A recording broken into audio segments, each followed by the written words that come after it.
Hi guys, welcome back to Planet Mithril. My name is Mithril, and today I have for you my next episode of my Battlefield Basic series of videos. And today I am finally retackling some of my favourite units from my absolute favourite faction in the game. That's right, Mr. Minas Tirith is heading back to Gondor, and I'm here with my How to Paint Minas Tirith Warriors.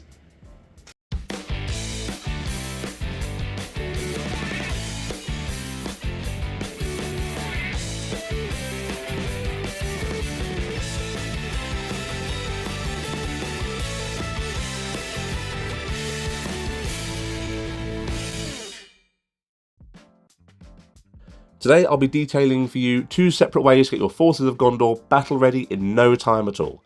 The first will be painted with a more traditional base shade layer method, and the second I'll be utilising contrast over a lead belcher spray to show you just how quick you can get your Minas Tirith forces finished. So whether you want to slap the contrast on them and get them fighting for the glory of Gondor, or spend that little bit more time to lift the details, Mithril's got you covered. Brush is ready guys, let's get to it.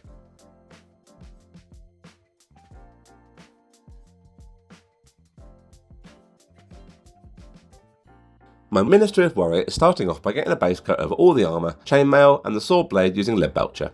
I want to make sure this is smooth across all the surfaces as it forms the basis for the overall look once he's finished. Make sure to get in all the nooks and crannies as you go.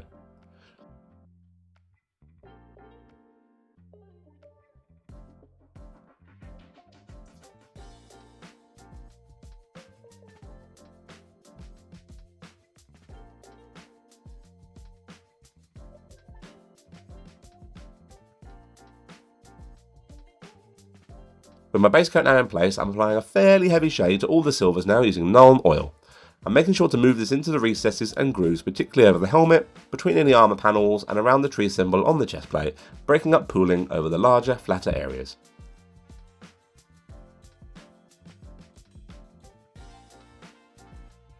Now I'm taking a medium, rounded dry brush and applying a thorough coat over all the silvers now, using Ironbreaker. You can see how the dry brush is just picking up on the edges and ridges of the armour plating, letting the Nuln Oil show through underneath, giving a really lovely texture and look to my Gondorian armour.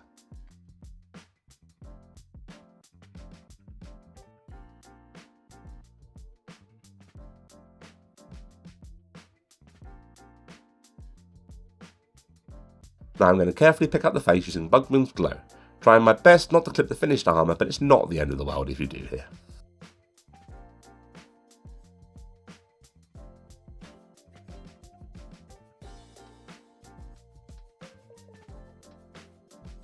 I'm applying a quick layer to the skin using Cadian Flesh Tone, trying to be a little bit more targeted and leave the Bugman's Glow showing over the lips and around the eyes.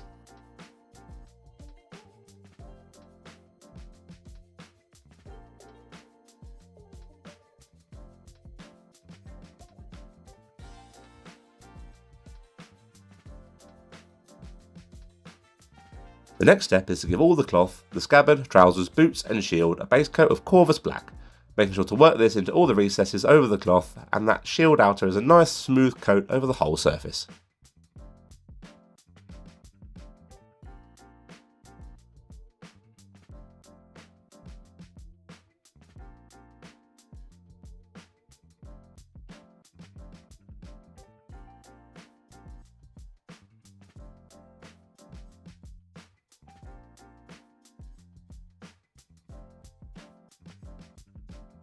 Now I'm going over all the black sections and applying a highlight using Skavenblight Dinge. You can see how I'm leaving the Corvus Black sitting in the recesses of the cloth sections, and with the gauntlets, scabbard and shield outer, focusing more on just framing the outside of these shapes. This will help just break up the Corvus Black and lift these sections up a little bit against the silvers.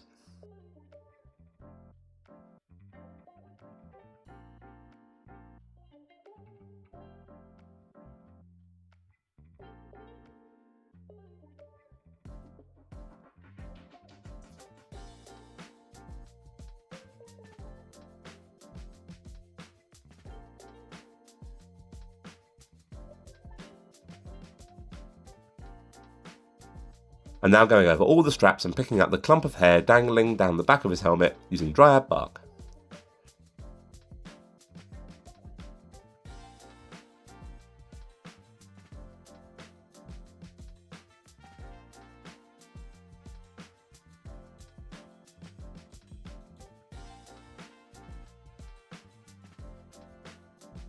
These in turn are getting a quick highlight to the upper side of the straps and defining the hair slightly using Gawthor Brown.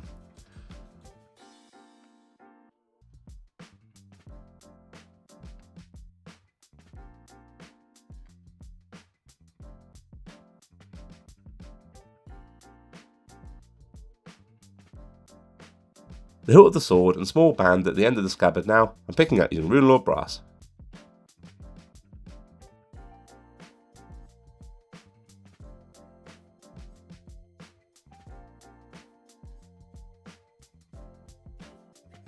The final step is to carefully pick out the white tray on the front of the shield. I'm going to be doing this with Ulthuan Grey, which is white enough for it to cover with a few coats and not really need any further highlighting to make it pop. Now sadly, I've not come across a simpler way to paint the tree other than just exercising good brush control and being as precise as possible, so just take your time here and don't put any pressure on yourself.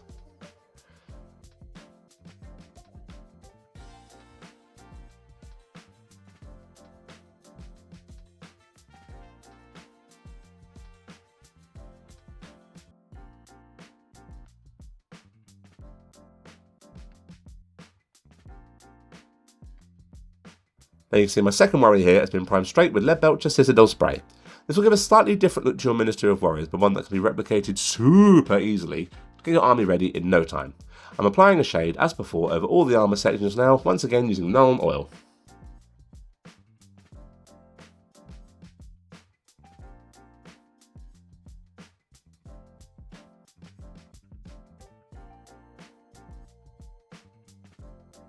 Once my shade is completely dried, I'm once again going to be liberally dry brushing Ironbreaker over my warrior using a medium rounded dry brush. Don't be afraid to reorient your model as you paint in order to catch those slightly more obscure and harder to get in areas.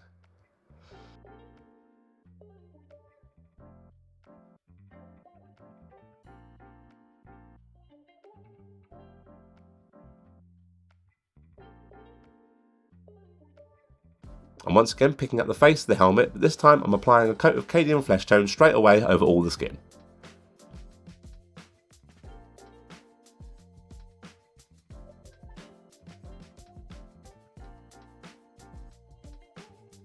With this in place, I'm applying some Citadel Contrast Guilliman flesh to shade and tone back the skin.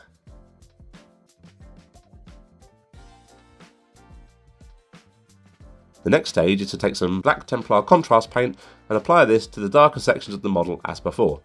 You're looking at the shield, cloth sections, scabbard, trousers and boots. Over the Leadbelcher, this will give a really nice effect once it's dried.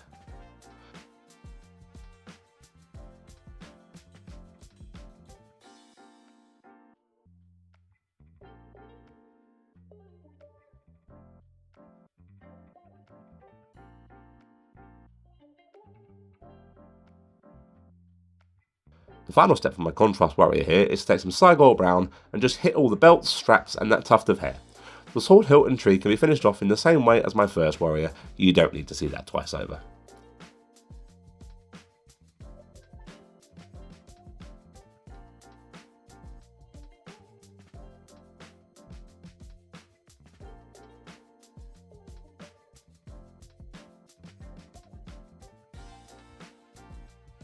And there you have it. 2 different ways to get your forces of Gondor tabletop and battle ready in no time at all. All that remains is to apply some technical paint and base them up.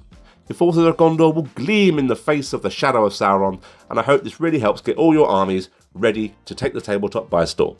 Thank you guys so much for watching. I really hope you enjoyed today's video. Don't forget to like, comment, subscribe, and hit that bell to make sure you never miss a Mithril upload. Thank you so much to all our patrons. Your support is greatly appreciated over here at Mithril Towers.